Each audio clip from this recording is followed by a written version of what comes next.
Our work on the pit had rendered it a pit no more. The structure of the generator core was sufficient to roof the shaft, and hence imprison hell's vapours below. While I had ceased to keep my records at that time, due to the hands meddling with the data, it underscored the ultimate success of our safety program. Only the 7 frontrunners had managed to cop it, and of those damaged in later incidents, many were now augmented with those utility prosthetics, assets to the company, and marvels of medical engineering. I do hope someone somewhere will find the time to be proud of what I achieved in this regard. The next and final stage of construction was to shape the thermal hull, the outer casing with all the various instruments and hydraulic junctions. It would turn a great big explosive pressure chamber into a machine that might deliver us from the sparkling web of death encrusting the world. Verily, the thorough corking of the toxic gas brought no improvements in health, for the hands were unable to bear the cold. The air temperature gracefully paraded around -30. Everyone kept looking to the sea, awed that it remained in motion at all. Inevitably, this would not carry on. After cruel sunset on the 37th day of work, the shadow of the last ship came to dock, smoking furiously. A few useful parts, and a coat. 1 coat. Good to see England still cares. It wasn't the delivery that mattered, but the departures. In line with my facetious promise that we were all free to leave, a measure of the hands had their bags packed. Perhaps 100 in all, although the herd's true number was hard to make out in the failing light. My overseers had blocked the landings and stood with batons on display. I was asked to give the word, to give battle. I'm not sure we would have lost that battle, however it was incongruous with the law, and victory would come with a certain noteworthy malice, desperate mouths entrapped in my contracted care. Although in truth, that was not my entire reasoning for going out there to intervene. I wanted to see what would happen if I marched right up to the ship myself, with every opportunity to board it. It was a reckless experiment, for I was afraid of every conceivable outcome. I believe I hoped new light would be shone if I was to stand on the edge of the fire, to use a most inappropriate metaphor. No one had more right to leave than I, and I strongly suspect that I was the only one with a reasonable idea of where to go and what to do. The hands had, a month prior, begged to be free of the misery they were clamouring to return to now, surely having some inkling of how much worse the lot of a worthless tenant would be in the city. I thought that if I could get back to Connaught, I might follow Byron's trail. He may have already left. Africa, perhaps. I dreamt that I might apologise to him, backed by the weight of the times, and see our life resemble the rolling magazine columns that I once believed in. Alas, to put faith in the prophecy of the London scribe was a danger, for they failed to prophesy how useless they would be now. In London, I thought, the ice on the Thames would be host to their crystallised blood, stamped down by the friendly and utilitarian culling of the mechanised lancers. How prone I was to think ill of writers, yet any woman would admit there was some justice there. Now to the business at hand. Sill arranged for a step to grant me the height of a crate above the mob. The mob was growing, freeze or flight taking hold of even the engineers. They automatically huddled closer to Mother and went quiet. I spoke my mind. I said that I rather wished to be at home. I admitted that I feared time was short for the world, and I had misgivings to correct 1,000 miles or more away. Then I told myself that noblesse oblige, a youthful saying that I found myself suddenly confronting. While I had been cynical about my reasons for worming into the IEC, for coming to Greenland, thinking of what greater adventure and new horizons I would be charting, dragging the syndications in my wake, it was detestable to quit. I told myself that 3 times, louder with each iteration to battle the raking wind. I said that in the lands beyond what was left of the sea, a dance of misery, death, and contest was underway, with all players seeking one reprieve, to be here with us. They believed we were the salvation of this world, and while it might be the case that we believe otherwise, all beliefs must bend to what is knowable and true. That is the legacy of modernity, and indeed the guiding light that made any such marvel as our shivering perch possible. I said louder that each soul among us was burdened with responsibility and enchained by the wish to see that responsibility taken off. I could bear it no longer, I shared with an unplanned falter. But the sleepless horror of the revelation was our charge to defeat. It was my charge to defeat. I had no intention of leaving. I had no reasonable intention of leaving, and hence leave I would not. That, I announced, was what I was going to do. I called upon all to pray to God and summon answers to this question for themselves, adding that of course, as per regulation, all were free to terminate their contract if they wished, and see what happened to them on a new tale within the hull of the impetuous ferry barge. So saying, I stepped down. I was exhausted, face stinging at the cold. The mob was speaking amongst itself. Some already were pushing forward towards the gangplanks. There was a strange feeling running across my back. I was stirred when I realized that Effie was embracing me. She had a scent about her. It was brief as Syl pulled her off. I snapped my fingers meekly at him and had her return. Without a word, she began wiping my face with a handkerchief. That is how I learned what a teary wreck I was. She said that I was right, not specifying what about. She was far too close to me for me to argue, or even dare breathe. I could not bear to look at her flushed face, and observed her rolled-up coat arm, exposing her black prosthetic. She had grown used to it, I thought. I took hold of its claws, and pretended to be inspecting it in some technical capacity. I gripped it tightly. I wonder if she felt anything. Yes, the feeling she must have had as I pined over the skeletal arm I'd given her. I had to let it slip away, for more engineers approached. They seemed to generally approve of my sentiments, and promised to do what was needed. They were embarrassed to see me quivering. I made some remark that the wind was so sharp it was making my eyes water. Then I sent Penn to fetch the cocaine, while we watched the barge rock back and forth with the going of hands. A smattering of the engineers seemed to be cowering among them, attempting not to be recognized, despite their smart coats and voluminous luggage. Penn returned. Having no sense about me, I was happy to take a full lozenge and risk frenzy.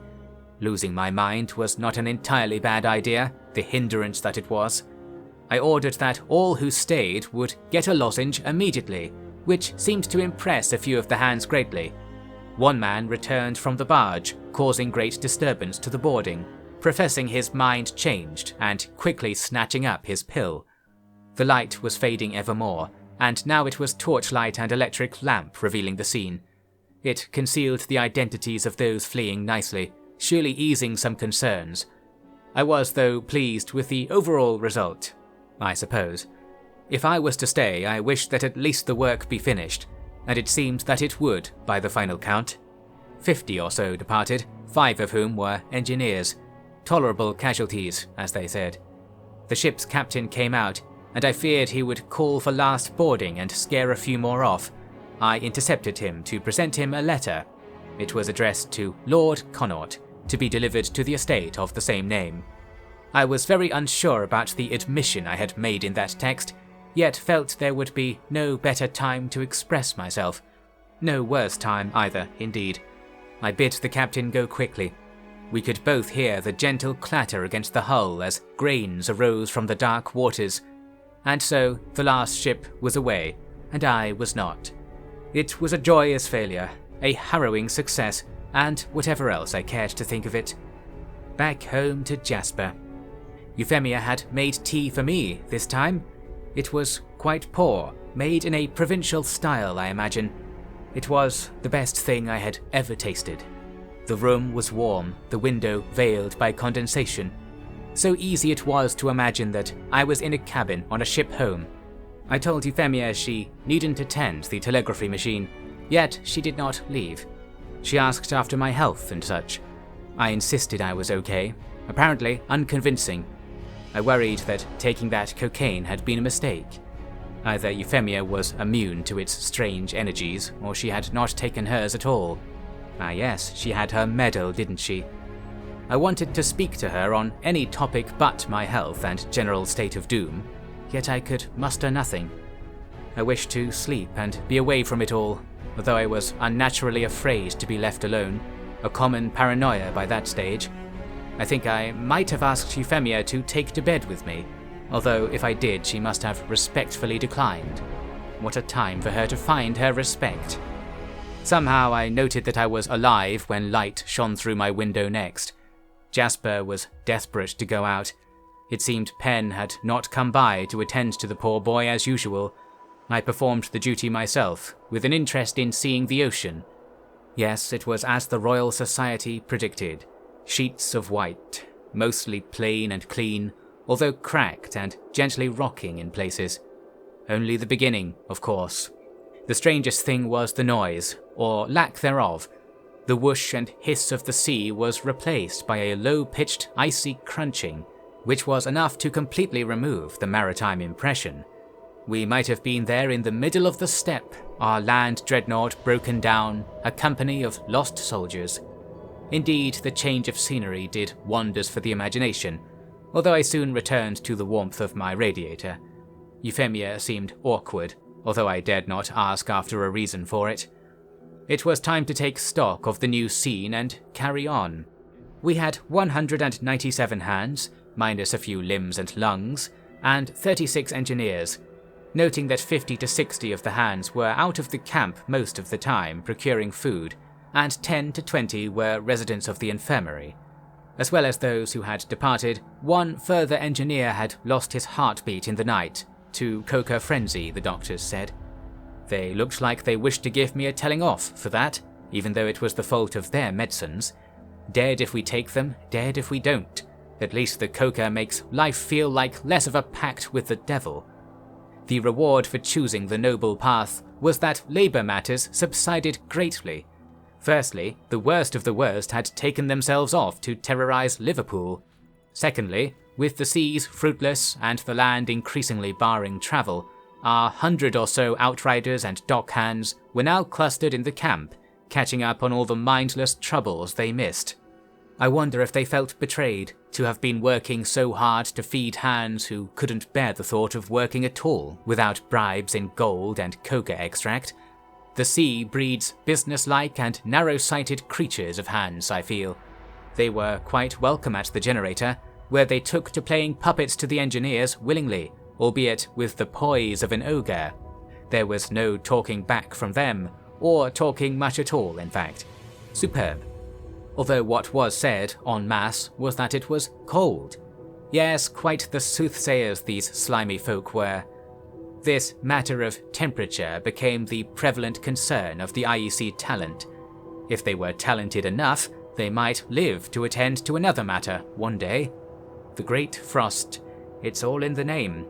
What a waste of breath to remark on its essential properties. Besides, the entire spirit of our venture was to turn the natural course aside, so that some might live to know whether this revelation was to be complete or merely another of the Lord's careful filters. For this, we looked to the clots of soot we'd stockpiled. Life-giving coal was supplied to huge braziers here and there throughout the camp. The primary receptacle was astride the generator, of course, then one flanking our headquarters, and finally one somewhere in the sea of sunken canvas across the pit. The idea was to burn vigorous fires at all hours, which would transfer heat into the very stones and earth around us, purging the ice and producing columns of enriching air. It seemed futile, bonfires below the pale sky. However, its effects were non-negligible. Inevitably, I had to measure up the cost of those mad smoking dishes, this being primarily in coal and secondarily in distraction. The workers tended to drift from their assigned positions to be closer to any and all sources of heat. We arranged for the overseers to chaperone workers in sequence to and from the braziers. When in place, they would log their performance, have their safety bands and number checked for tampering, and then be allowed to approach the flame. In order to fairly indicate when time was up, I had the novel idea to base it on the amount of ice on their overcoats. When the ice was depleted, it was time to be marched back to station. Therefore, should the hands desire longer breaks at the fire, They need only work longer in the cold to earn it. I dare say I struck a fine method to pierce the carrot with the sharp end of the stick. The aforementioned cost in coal was harder to mitigate. We had 2 weeks' supply stocked, ready to fuel the generator and have hot water pumping all over the place.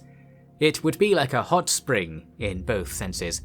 Or it would be if this coal wasn't shooting off south in black plumes of soot. I wondered who I was killing, burning it. Not for long, for the answer being not us was enough for me, and certainly enough for Jasper. Effie was entirely supportive, knowing how our hands would be brought to leeching ruin if the cold overcame their medications. A day passed, and the average temperature dwindled to -40. The idle hands had cleared all of the snow from their camp, and it actually looked rather neat. The brazier had done the lion's share of the work, of course, although I think it better they credited themselves for it, since hands have this dignified comportment about them when pride sets in, one that often robs them of their usual need for sterling and other bases. If only it wasn't too late to submit my observations to the Society. Our telegraphy machine was absolutely silent, disabled after the cable strung up on our balloon was undone by ice wedging in the metal. This was a real curse, for it stole away precious hope. Euphemia occupied herself with a scheme to heat stones in the braziers, then place them in the hands' tents during the night to emit memories of the blaze. I'd never heard of such a practice, even from soldiers. She did mention she'd visited some colonies. The world has many dirty tricks to learn, and I suppose using the stones to better accommodate themselves instead was not among them. Though it was a miserable conclusion, entirely predictable up to that point, and entirely the opposite looking ahead. I rarely said anything to anyone, and Pen and Syl kept their distance. I saw them talking to Euphemia, and she came up to assure me that all was well. She was only speaking broadly, directing her attention more to the window than to me. I tried not to be close to the bed. I wished I had another medal to give her. She agreed to take tea with me, during which we unproductively concluded that it was indeed cold outside, and quiet, and that it was a cursed and unenviable thing that was happening to our world. Buoyed upon such formalities of the circumstance, I asked if she'd put any thought to joining me on a sled to Connaught, perhaps in 1 week. By then we'd still have food for a month with a team of 50, easily enough to transport important persons and possessions to safety. I was yet to doubt the safety of my estate, of course. She was astounded by the idea and seemed unable to comment. She thought we would stay for as long as we could. When she said it, I immediately found myself agreeing with her. As I keep saying, she was poisonous. Most likely she had dreams of heroic work here, champion of the masses and all that. I, though, was thinking that a few sacks of coal and a full larder could keep me alive in Connaught House for a year at least. Long enough for times to change, and perhaps long enough for me to get over my miserable maladies. Not that having Euphemia there would help. But knowing she had likely died when the rabble took charge was a worse weight to take into hibernation. This is the terror of responsibility. Noblesse oblige, but no one's left to oblige me. I should have written to Byron in the beginning. Good sense trumps a heavy heart. Another proverb to scrawl in the margins of the magazines, waiting. Like all, I wished this poxed life had befallen another time, another place. It never does, once you're apt to think this. So we ploughed our way towards the future, oblivious, communed, forgotten, victorious, spoiled, cherished, and empty. I lay on my bed with arms folded, and listened for the cry of the 7 trumpets, or Euphemia's footsteps on the stair. I hoped that the world that was left to me was not all there was. What a silly time to be wishing that.